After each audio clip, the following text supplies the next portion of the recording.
Coucou les copains, aujourd'hui je vous retrouve pour vous faire mon long awaited update lecture. J'ai lu vraiment beaucoup dernièrement et ça fait super longtemps que je vous ai pas fait d'update lecture. Donc là c'est vraiment urgent, mais je crois que j'ai plus de 8 livres à vous parler, donc du coup comme d'habitude je fais un update lecture tous les 4 livres. Je vais séparer la vidéo en deux en espérant que je finisse pas trop de livres jusqu'à ce que je filme la deuxième partie. Donc aujourd'hui je vais vous parler en gros de, je sais pas exactement combien, mais de mes dernières lectures. Mais je vais pas vous parler exactement trop en détail de certains livres parce qu'il y en a dont je vous ai déjà parlé et bref il y en a c'est des relectures. Donc du coup on va commencer tout de suite. Vous connaissez le principe des update lectures, voilà je vous parle de mes dernières lectures et c'est parti mon kiki. Depuis mon dernier update lecture, le dernier livre que j'ai lu c'est Nevernight de J. Christophe. Je vais pas plus vous en parler parce que j'ai un vlog entièrement consacré à la lecture de ce livre-ci qui m'a été envoyé par Elisa pour la vidéo qu'on a fait toutes les deux. Énorme coup de cœur, certainement l'une de mes meilleures lectures de 2020. C'est de la high fantasy, c'est l'histoire de Mia dont le père a voulu faire une révolution, se révolter, sauf que ça s'est pas bien passé donc il s'est retrouvé guillotiné, non pas guillotiné, pendu, enfin bref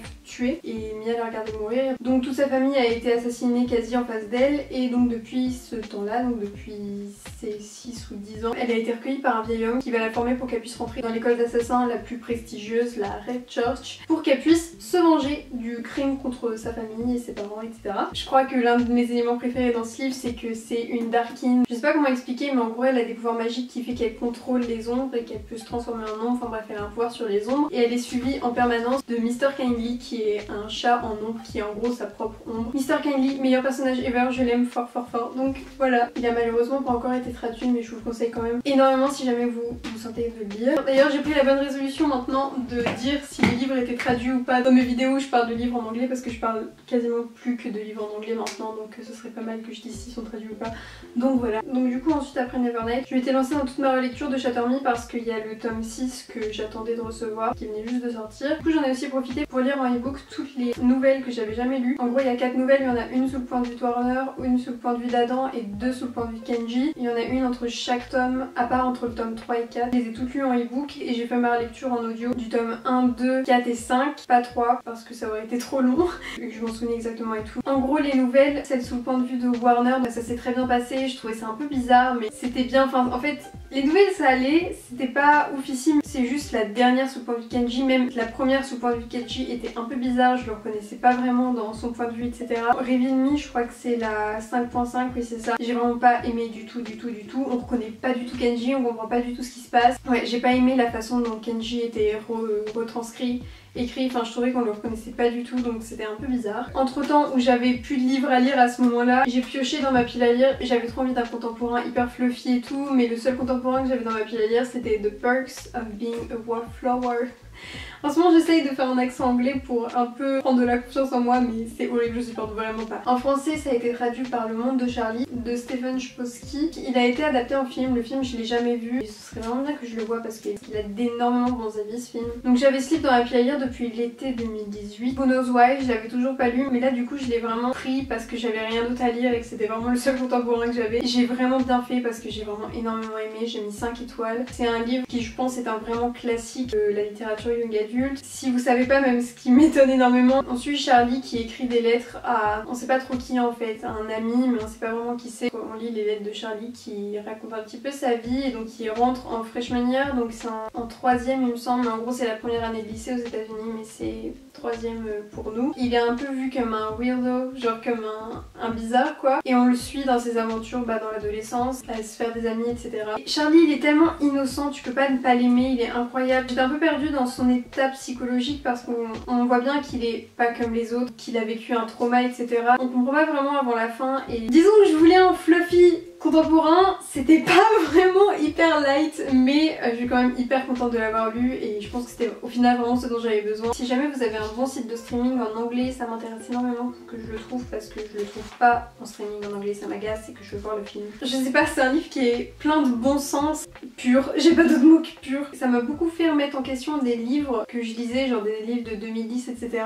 Je sais pas, genre Twilight ou La Sélection, qui étaient sur certains points très problématiques et auxquels on donnait beaucoup l'excuse que c'était l'époque et que voilà on faisait pas trop attention aux sujets problématiques à cette époque là, mais que celui-ci date de 90 il me semble, il est sorti dans les années 90 et qui est tellement peu problématique, ça m'a fait me remettre en question et me dire mais est-ce que du coup on peut donner comme excuse aux livres qui sont problématiques leur époque, en sachant que lui il est sorti avant et qu'il démontre toutes ces problématiques. Parce que c'était vraiment des discussions hyper intéressantes et hyper importantes, surtout qui étaient traitées dans ce livre et qui étaient traitées de façon hyper intelligemment. Je suis contente parce que j'ai poussé Luna sur Instagram à le lire et qu'elle l'a trop aimé, donc j'étais plutôt fière. En plus de ça, c'est vraiment une super petite lecture, donc je vous conseille vraiment de juste le lire comme ça vous prendra pas longtemps et ça vous apportera énormément. C'est vraiment le genre de livre où j'ai l'impression d'en être sortie et d'avoir vraiment vécu une expérience en plus parce que ça a vraiment énormément résonné en moi.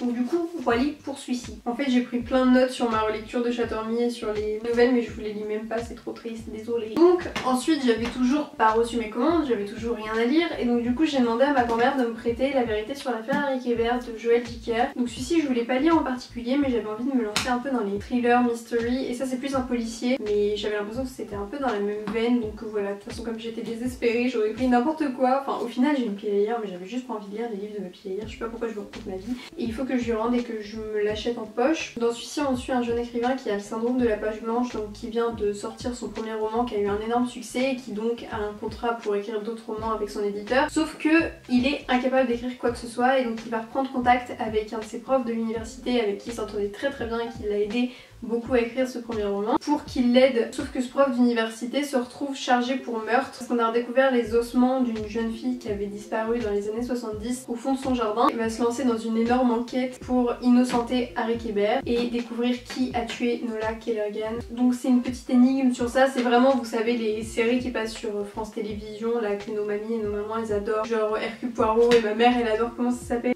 mèrethérèse.com ou un truc comme ça, ou enfin bref les séries policières quoi.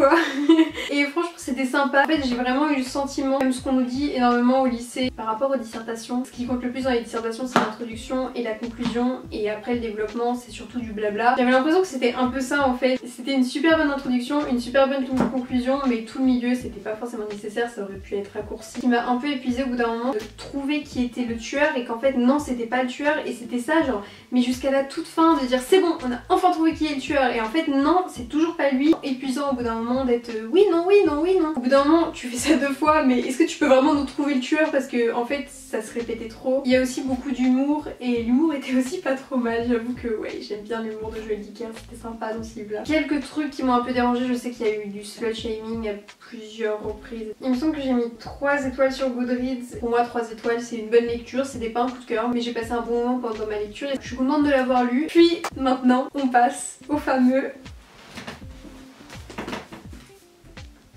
Imagine Nuit de Taylor et ma fille, donc le tome 6 de Chattermy de Taylor et ma fille, la seconde conclusion de cette saga. Du coup le tome 3 était censé être juste une trilogie, mais après elle a repris pour écrire 3 autres tomes, on sait pas vraiment pourquoi, mais j'avoue que moi je suis trash pour tout ce que Taylor et ma fille écrirait dans ce monde, donc de toute façon je vois tous les défauts de ces 3 derniers tomes, je vois bien que ça n'a aucun sens et que c'était absolument pas nécessaire et que ça part complètement en couille, mais est-ce que je les lis? Oui. Est-ce que je les aime toujours autant? Oui. Je vous parle H24 de cette saga sur ma chaîne. Est-ce que je vais m'arrêter? Non. Donc cette saga c'est mon Harry Potter, c'est la saga qui m'a fait me mettre à la lecture. Dans le premier tome c'est une dystopie, on suit Juliette dans un monde qui a été complètement pris d'assaut par la pollution et par le réchauffement climatique, et donc aussi par une dictature, un régime totalitaire qui s'appelle j'ai envie de dire le confinement, non, le rétablissement. Et elle est enfermée depuis 264 jours parce qu'il se trouve qu'elle a un pouvoir, enfin une malédiction, qui fait que sa peau et son toucher sont mortels, donc si tu touches sa peau, tu meurs littéralement. Juliette c'est un personnage très torturé, conçu pendant toute cette saga à être torturée, il n'y a pas d'autre mot qu'elle est torturée. Je pense que c'est vraiment ça qui a fait tout simplement pendant les 3 premiers tomes que j'ai lus quand j'étais en 4ème, qui a fait que j'aime autant aimer cette saga, parce que voilà, je les ai lus dans l'époque de l'adolescence où j'étais complètement edgy, la vie c'était de la merde et j'étais complètement torturée, et là je la suivais qui était tout allait mal, tout lui tombait dessus et c'était vraiment un petit Calimero, et je pense que je me suis juste énormément retrouvée là-dedans et j'ai vraiment réalisé ça en faisant ma relecture et en me disant voilà je comprends pourquoi j'ai autant aimé, j'ai un tel attachement émotionnel à cette saga. C'est clair si je le lisais aujourd'hui je ne supporterais pas Juliette et vraiment je serais pas capable de lire ces 6 tomes, mais je l'aime d'amour Vraiment c'est comme si c'était ma petite fille, je sais pas comment dire. J'ai l'impression d'avoir grandi avec elle et malgré tout il y a quand même une certaine évolution. Le seul truc c'est que du coup dans ce tome-ci on a deux points de vue, donc comme dans le tome 4 et 5 il me semble que c'était Juliette et Warner. Et celui-ci en fait il n'y a pas un seul point de vue, c'est le point de vue de Warner. C'est beaucoup Kenji et Juliette. Kenji c'est un personnage que j'aime à la base énormément, mais je trouve que dans les deux derniers tomes, je sais pas, il m'a un peu dérangée. Et là le fait qu'en fait on le suive 50% du livre dans sa tête, ça m'a pas tant plus que ça en fait. J'avais juste l'impression que c'était pas Kenji en fait, donc voilà, j'aurais vraiment largement préféré être sous le point de vue de Warner. Je trouve qu'il y avait une petite incohérence par rapport à Juliette et à ses cheveux. Dites-moi ce que vous en pensez, mais comment ils ont poussé aussi vite, genre, ou alors j'ai sauté une étape. Enfin, là on la retrouve à la fin, elle est censée avoir ses cheveux en gros hyper longs, genre plus longs que moi, alors que elle s'était rasée la tête. Enfin, l'alchimie entre Warner et Juliette est incroyable. C'est fou. Je sais vraiment pas comment Taïra et ma fille a fait ça. Je me rends compte que vraiment, mais ça me fait quelque chose. Genre l'alchimie qu'il y a entre Juliette et Warner, la façon dont elle arrive à la décrire Taïra et ma fille, c'est fou. Genre, c'est vraiment de l'alchimie pure quoi. Donc voilà, ça m'a beaucoup plu de les retrouver, mes petits bébés. Donc du coup voilà, c'est tout pour cette vidéo. J'espère qu'elle vous aura un minimum plu. Dites-moi ce que vous avez pensé des livres que je vous ai présentés. Si jamais vous voulez les lire, si vous les avez lus, je vous embrasse. Et je vous dis à la prochaine.